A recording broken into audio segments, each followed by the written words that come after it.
Okay. To all the life sciences learners from the Free State Province, good afternoon, guys. This is Mewesi Musile. I am the subject advisor from Motero District in the Free State Province. So you still remember that Motero Life Sciences, it is number 1 in the whole province, and also again, Motero Life Sciences, it is also number 1 in the whole country.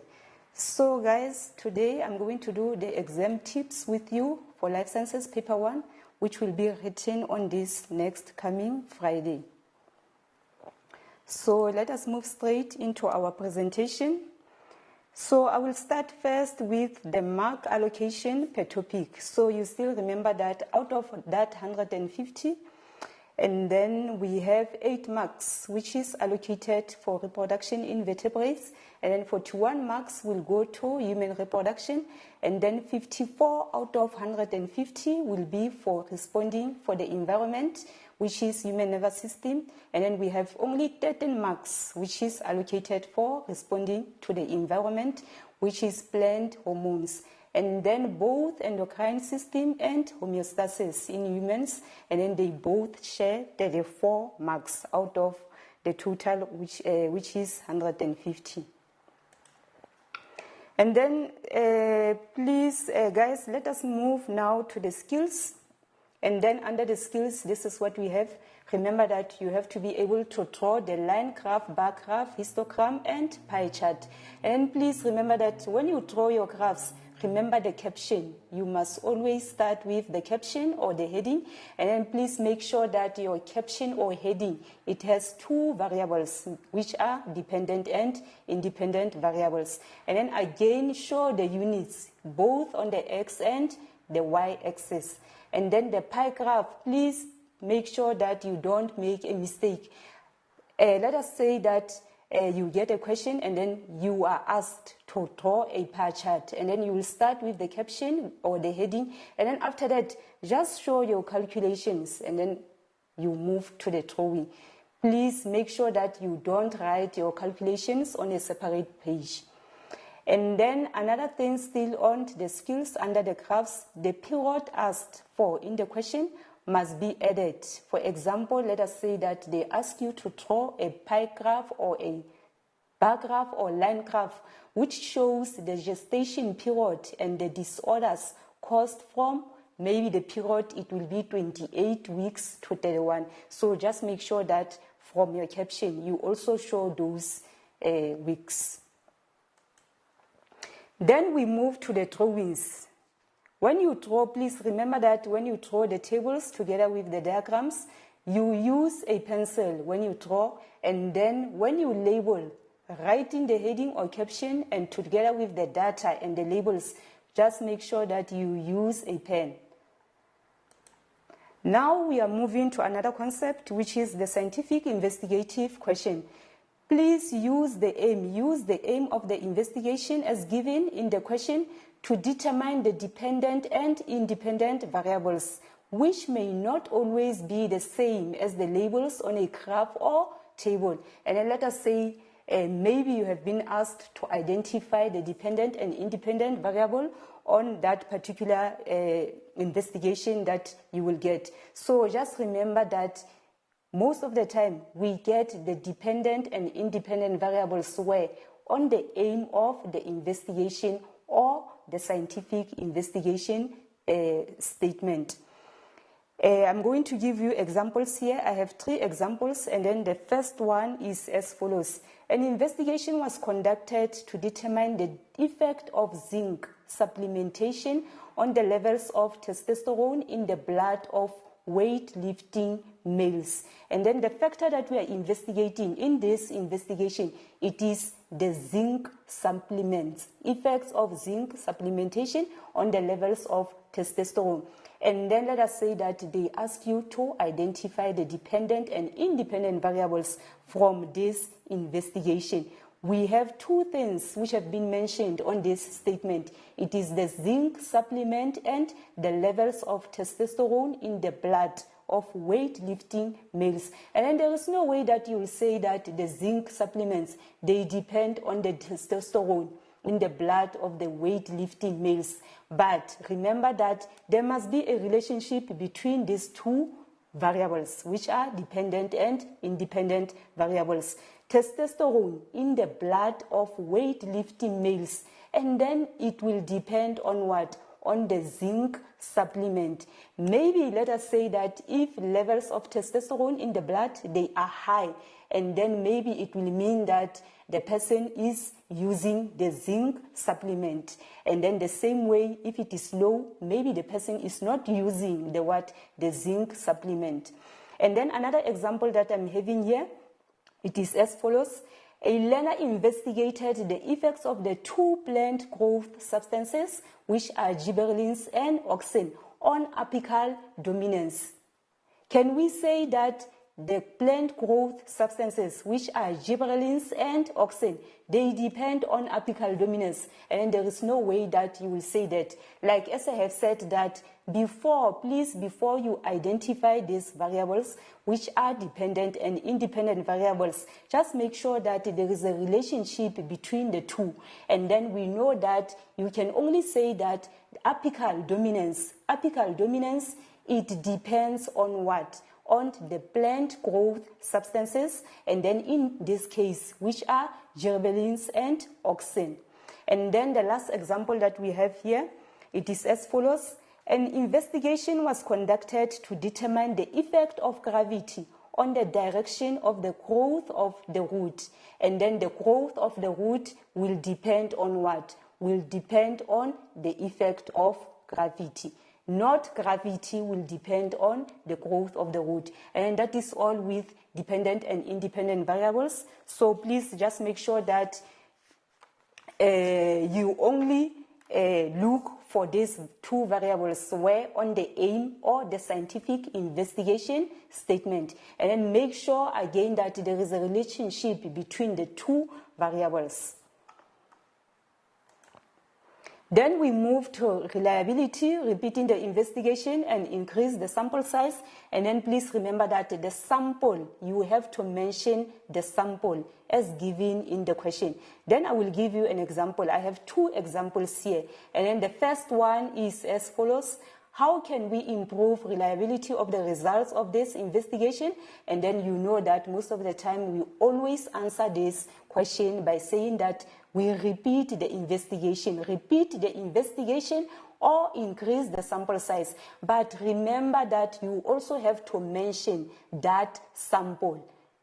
Rather by saying, instead of saying increase the sample size, and then you just have to mention the sample, maybe by saying that increase the number of dogs. If the experiment is based on the dogs, increase the number of beans, B-E-A-N-S. If that particular experiment is based on what? On the beans. And then the second example is as follows. State two ways in which reliability of the results was ensured for this investigation.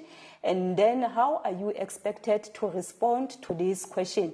And then you will answer by saying that the investigation, you will go through your investigation and then check if the investigation was repeated. And then if it was repeated, and then this is how you have to respond to that question.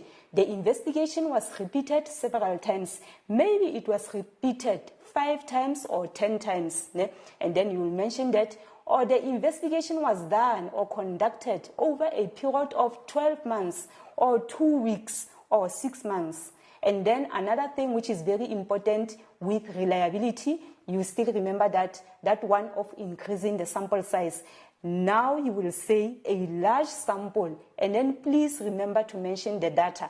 A large sample maybe of 60 healthy males was used, or a large sample of 15 beans, large sample of 10 boys or girls again was used. So now we move to validity. Validity, we keep the variables, and then also again you have to mention them constant or the same. Remember the same temperature, same size of plant, same type, same age, same. And then it has to do with what? With validity. And then I also have an example here. How can we improve validity of the results of the investigation? And then you'll just answer by saying, use the same type of beans, same size, same age, same environmental conditions, same method of recording, same or equal number of participants. So that is all with validity. Please remember that validity, all those variables that have to be the same or that are constant. And then we move to the control to compare the results. What is the aim of the control? It is to compare the results and to ensure that the results are due to the factor that is being tested or the difference between the experiment and the control. We know that with the control, you eliminate or you inhibit that factor that you are testing. But with the experiment, always you allow the factor that you test. And then after that, all these other variables, you have to keep them constant. They have to be the same. And then the last thing on the scientific investigation questions, it is the conclusion.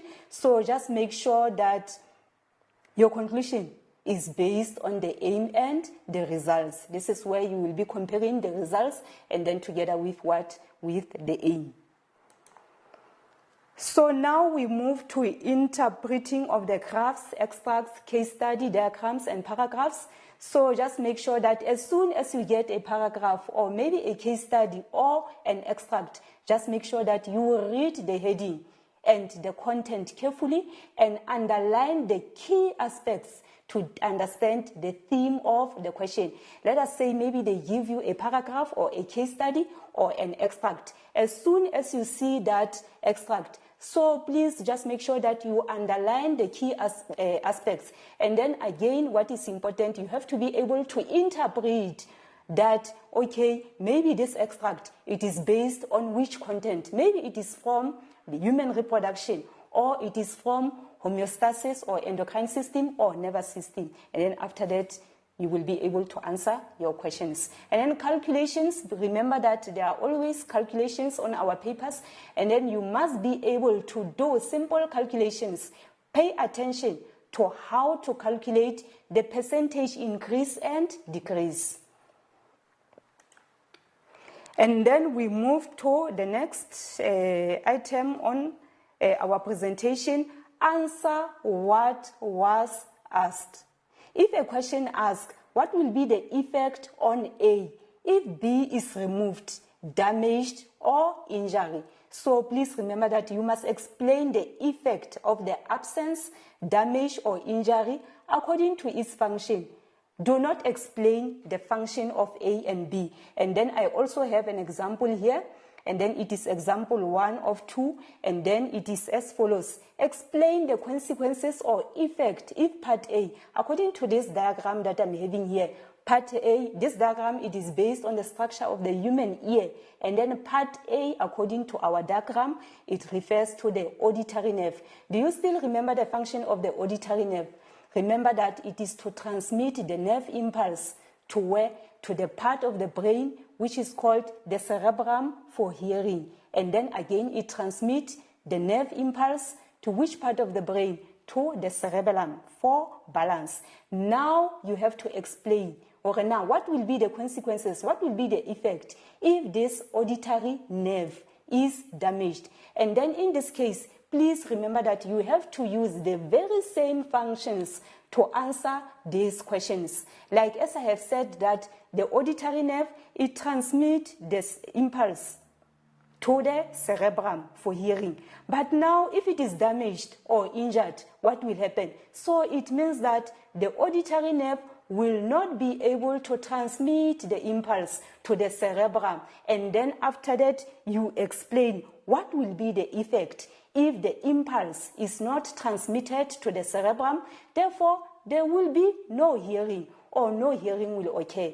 And then again, you use the very, like as I said, that you use the very same functions when you respond to the questions which are based on damage, absence, or injury. And then again, another function of the auditory nerve, I have said that it is to transmit the impulse to the cerebellum, but now it is damaged or it is injured. And then you remember, okay, impulse will not be transmitted to the cerebellum. And then again, you continue to ask yourself a question. And then what will be the implications? What will happen now if there is no impulse that is being transmitted to the cerebellum? And then you continue. Therefore, balance will not be maintained. So please remember that this is how you respond to such questions, which are based on damage, injury, and absence.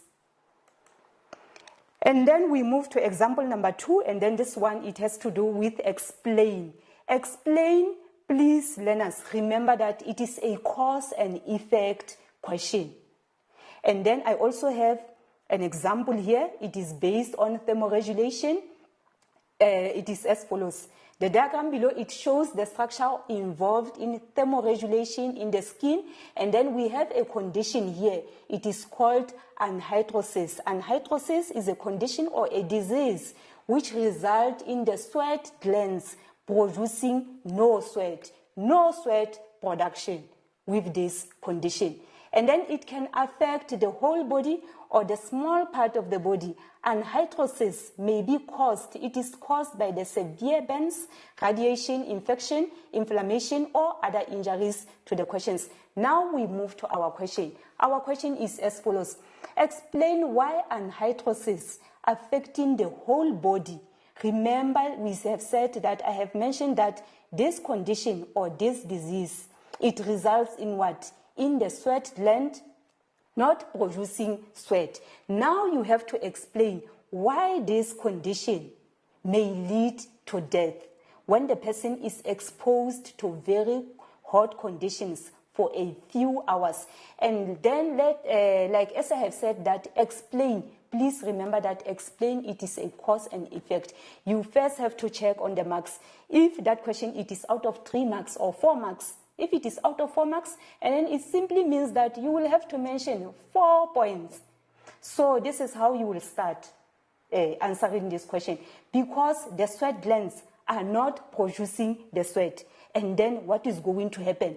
There will be less cooling of the body, or less evaporation. And then again you continue. Okay, if there is less cooling of the body or less evaporation, and then what will happen?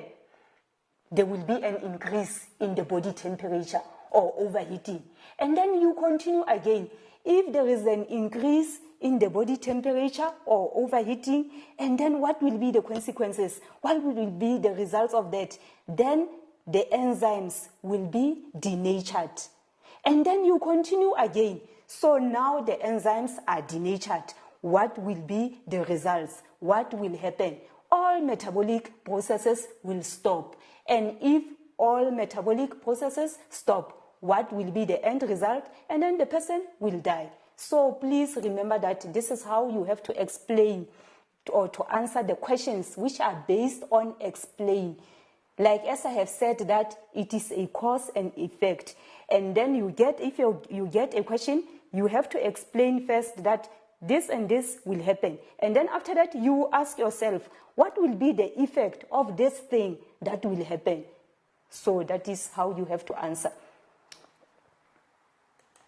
And now we move to adaptations or structural suitabilities. And then remember with this, you have to mention a characteristic plus a function for questions which are based on structural suitabilities or adaptations. And then let me give you an example. I have one example here, but before I move to this example that I'm having on my presentation, let us say I want to describe the structural suitabilities or the adaptations of my legs. And then this is how I will go. I will say that I have long legs. Long legs, it is the description or characteristics of what? Of my legs. They are long.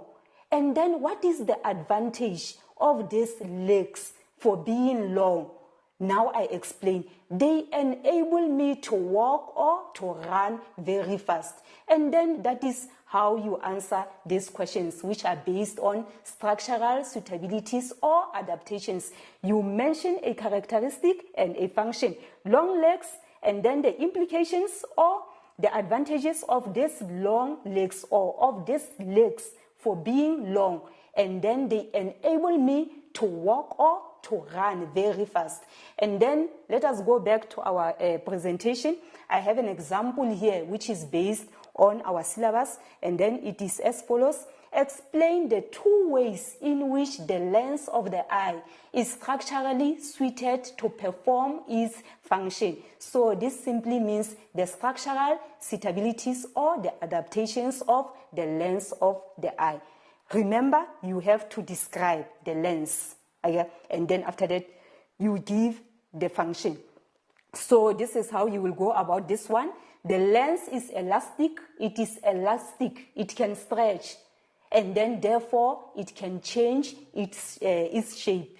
It is elastic, and then to allow for accommodation. You still remember accommodation as one of the functions of the eye. Again.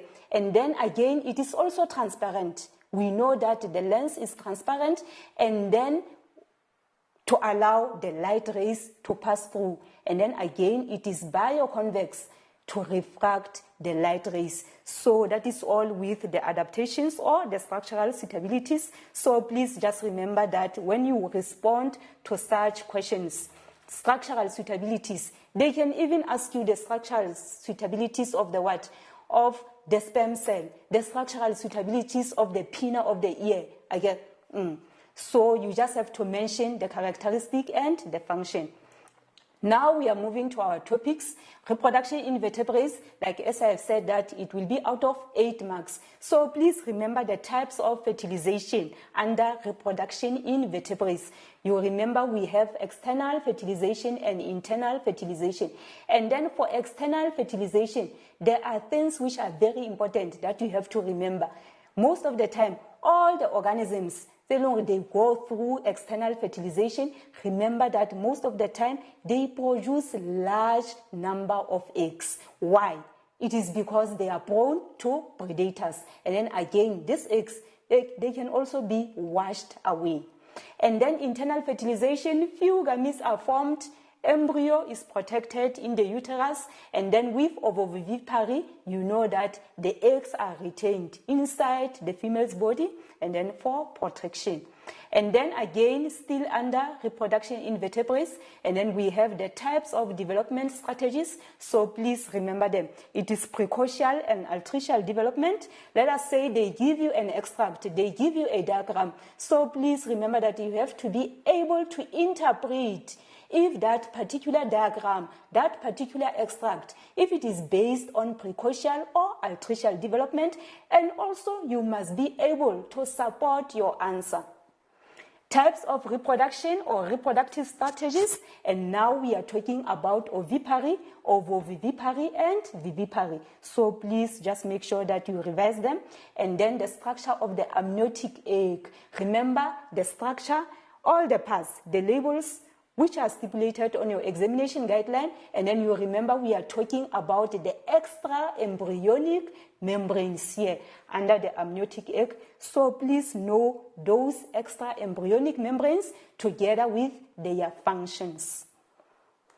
So now we move to another topic, which is human reproduction, and then which will be out of 41 marks. So please, guys, remember all the parts which are stipulated on your examination guideline together with the functions. Remember the treat lens. Most of the time I call this treat lens the SPC, seminal vesicle prostate gland, corpus gland. Again. And then we also have the first difference, know the position, know the function. And then epididymis, testes, and then the scrotum, urethra, please. And then also the parts of the female reproductive system. Together with the functions, please, they are also important. Ovary, endometrium, cervix, fallopian tube, uterus, and the vagina. Now we move to frequently asked questions on the male reproductive system. And then you still remember we have those type of questions where you are asked to name the letter and the name of the part maybe which is responsible for what? Nourishment of the sperm cell, mobility of the sperm cell, secreting an alkaline fluid which neutralizes the acidity of the vagina, the part which is responsible for transporting urine and semen, the part which is responsible for depositing the sperm cells inside the female's vagina. And then again, the issue of the epididymis. And you also have to remember the functions of the epididymis and then the phase difference. What will happen if the phase difference is surgically cut or tied? Explain one reason why the male will not be able to reproduce if the phase difference has been tied. Or explain again why the man will still be capable of releasing the sperms, the what? Not the sperms, the semen, but without the sperms. And then explain what will happen to the male's ability to reproduce if the phase difference is permanently blocked. So those are the most frequently asked questions. And then again, the issue of the scrotum, you still remember it. And then I have one example here. The test results show that a man has a low sperm count. Explain why the doctor advised the man to not to put his laptop or the computer which radiates heat on his lap. Okay, and then another question, maybe it can be, explain why a man is advised not to wear tight underwear or the pants. And then you remember that if they wear tight underwear or pants, and then what will happen? The scrotum will be pulled towards the body, and then the testes will now be exposed to high body temperature. You still remember that the normal body temperature, it is 37 degrees Celsius, and then this will lead to abnormal sperms or less sperm production or no sperm production, and then which might lead to what? To infertility. And then another one, explain why is it necessary for the testes to be on the outside of the male body. And then please remember that it is because the temperature of the testes, you remember it must be 2 degrees Celsius below the body temperature. The body temperature is 37 degrees Celsius. So this simply means that the temperature of the testes, it must be 35 degrees Celsius. So that is one of the reasons why they are hanging outside of the male bodies. And then after that, we have another frequently asked question here. And then it is as follows. State a reason why they will normally, okay, it is common in older men for prostate to enlarge. You still remember the prostate gland from the accessory glands. And then state a reason why they will normally have trouble urinating. It is because that there will be a pressure built up around the urethra, and then the urethra will be closed off. And then you still remember that the function of the urethra, it is to transport what? The urine. I get urine together with the semen. And now if the prostate is enlarged, and then there will be that pressure built up on the urethra. And then now we move to frequently asked questions under the female reproductive system. And then please remember the functions of the ovaries, the place where fertilization takes place. You still remember it is the fallopian tubes, hormones which are responsible for the development of the endometrium.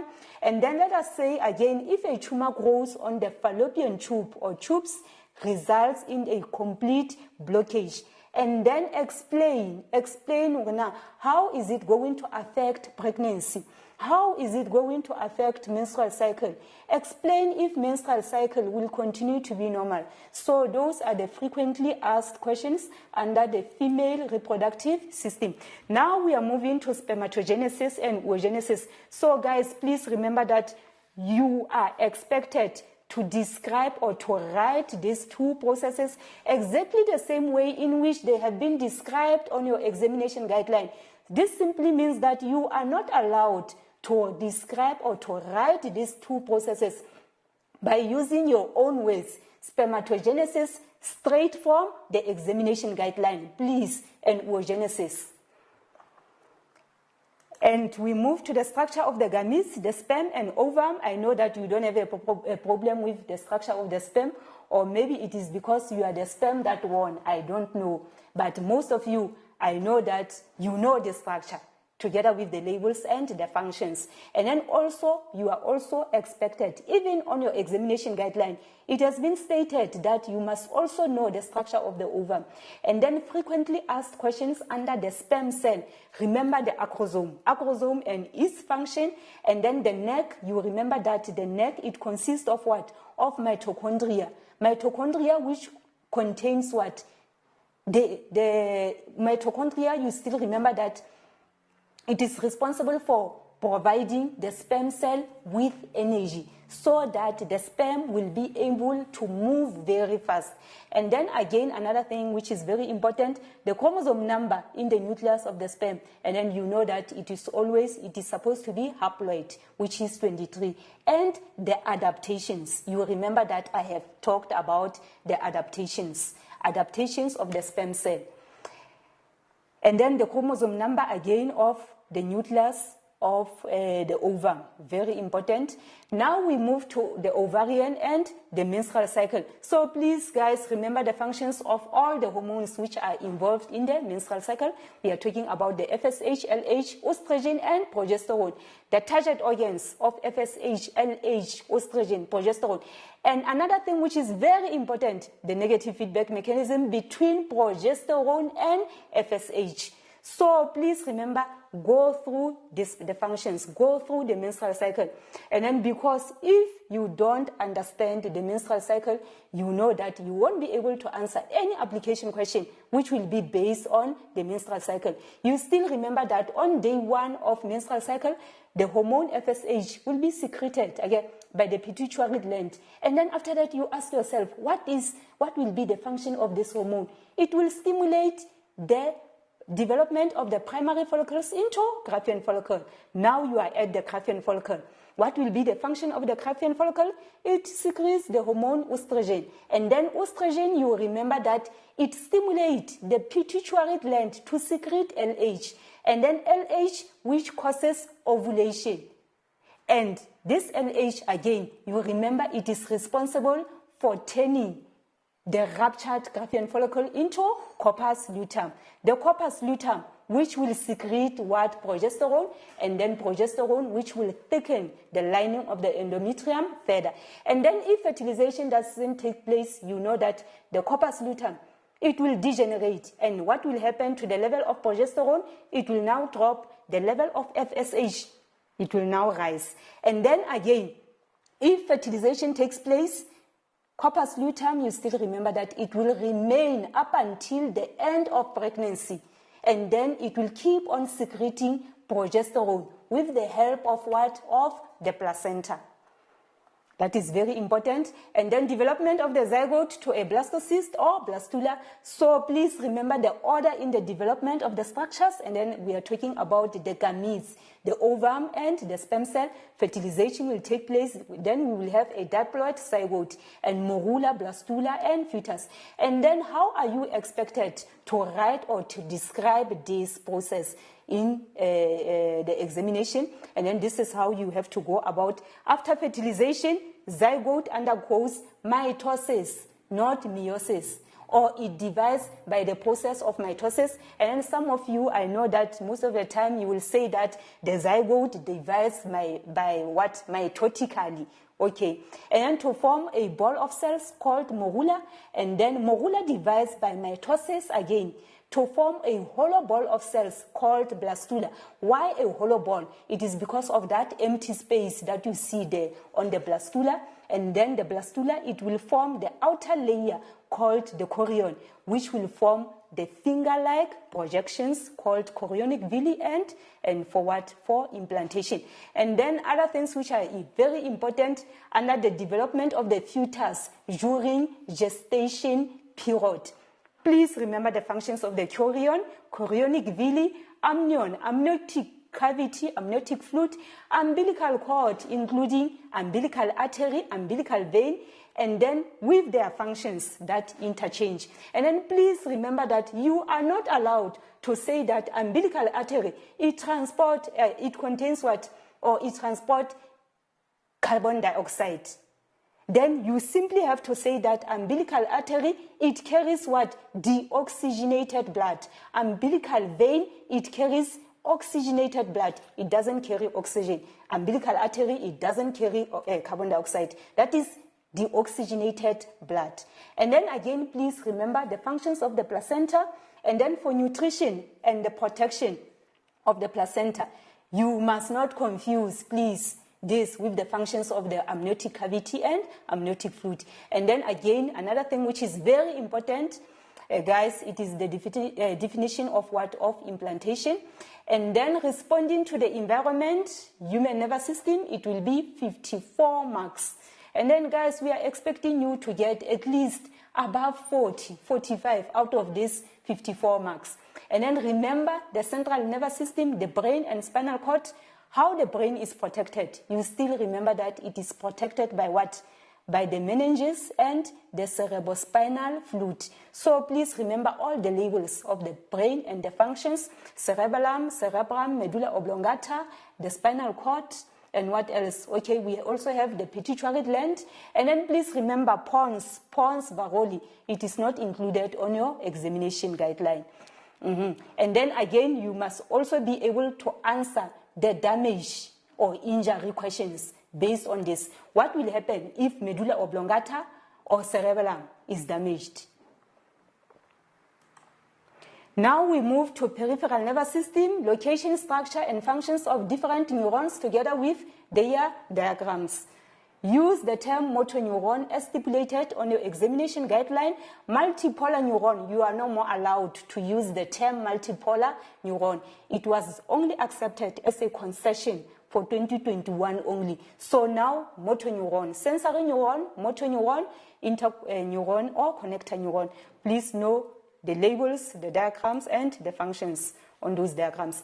And now we move to autonomic nervous system. Please be able to differentiate between sympathetic and parasympathetic actions of autonomic nervous system. And then you still remember that under endocrine system, we have the hormone adrenaline. So please remember that adrenaline, the functions of the adrenaline, they are still the same with the what? The functioning of the sympathetic reaction of autonomic nervous system. Reflex action, reflex arc, definitions. Reflex action, definition of reflex arc. And then the structure. Know the structure, the labels, the functions of all those neurons. Again. And then after that, the functioning of a reflex action using any example. The significance of a reflex action, very important. Significance of a synapse. And then other things which are very important here, the cause and symptoms of the two disorders of the central nervous system.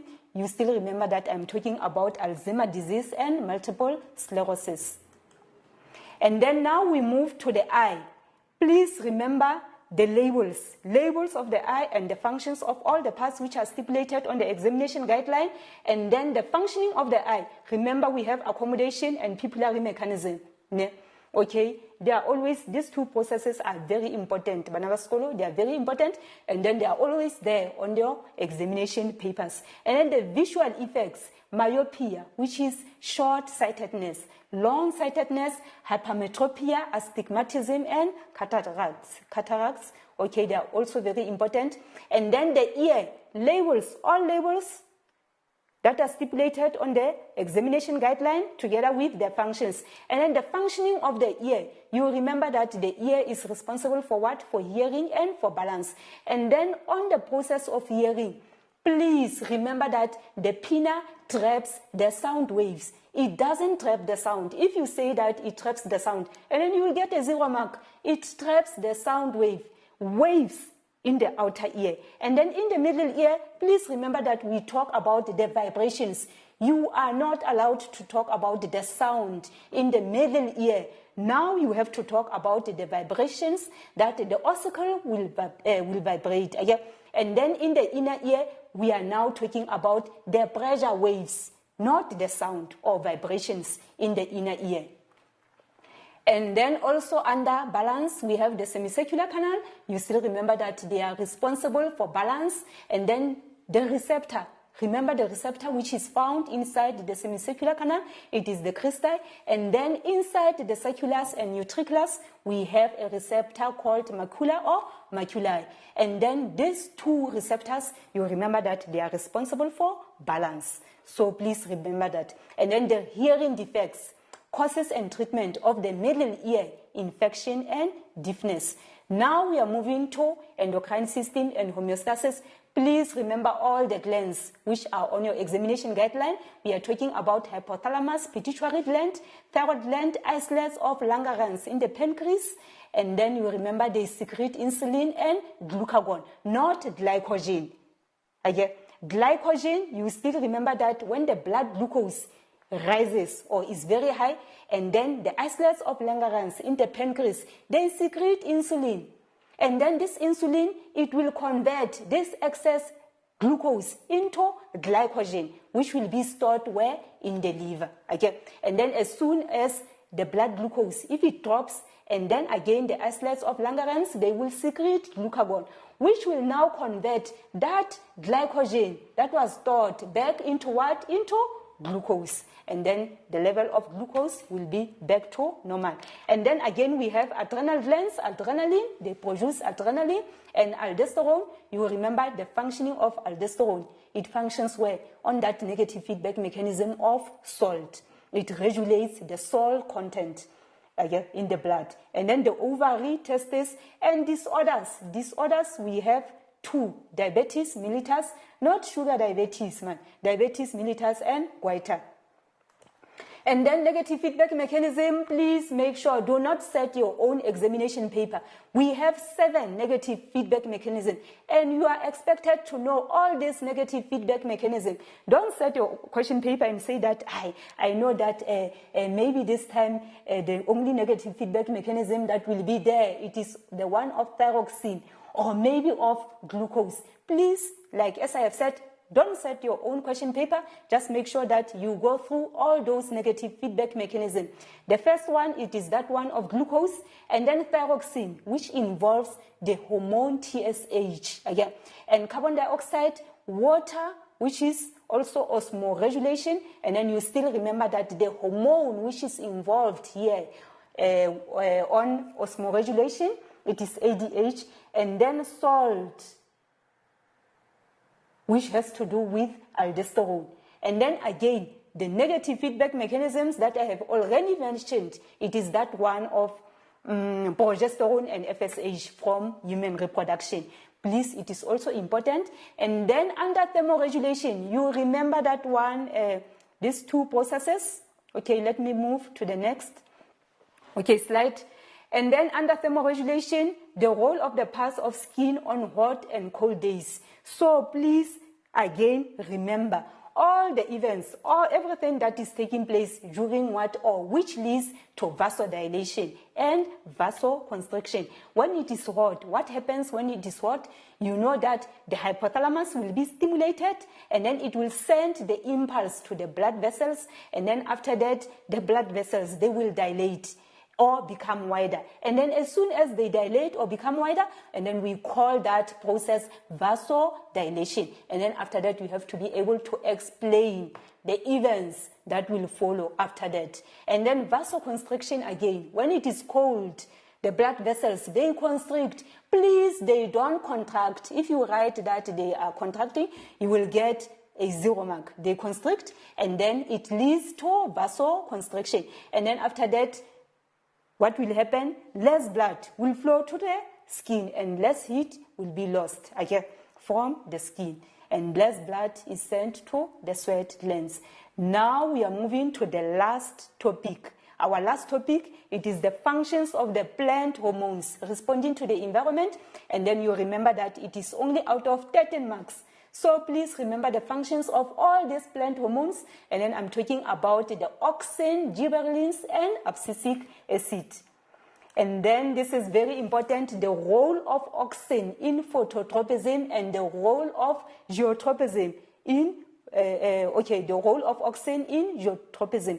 So remember, guys, that with phototropism, you still remember that we have our plant, and then this plant will be, or the stem, it will be exposed to unilateral light, or light will shine on this plant only on one direction. And then because auxin is sensitive to light, and then now it will move to the darker side. And then the darker side with auxin, it will grow or accelerate more than the brightly lit side. And then that is why you will see the plant bending towards the direction of the light.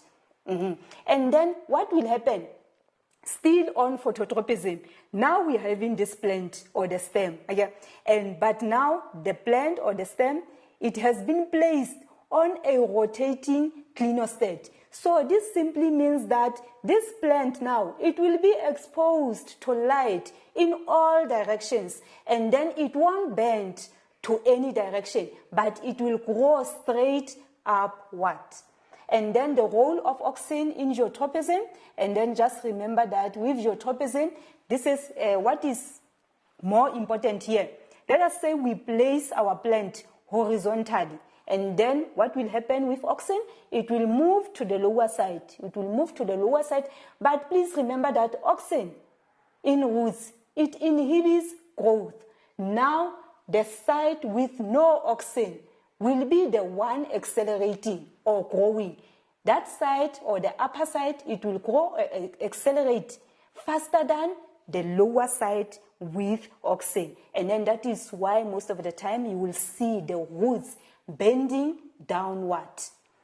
And then on the very same plant, which has been placed horizontally, and then for geotropism. So please remember that, like as I have said, that auxin will move to the lower side, okay? But on that side of the stem, this lower side, remember that auxin in stem, it accelerates growth. So it means that the lower side on the side, it will grow or accelerate faster, and now our stem will bend upward. So remember such things. Okay, so now this brings us to the end of our presentation. But before I close this presentation, so please, good people, remember that MTN and the Department of Education are running a competition as a way to encourage learners to participate in these presentations or lessons. So I'm going to ask you a question, and then for you to be able to answer this question, you will be required to go to the FS Free State Department of Education Facebook page. So our question is as follows.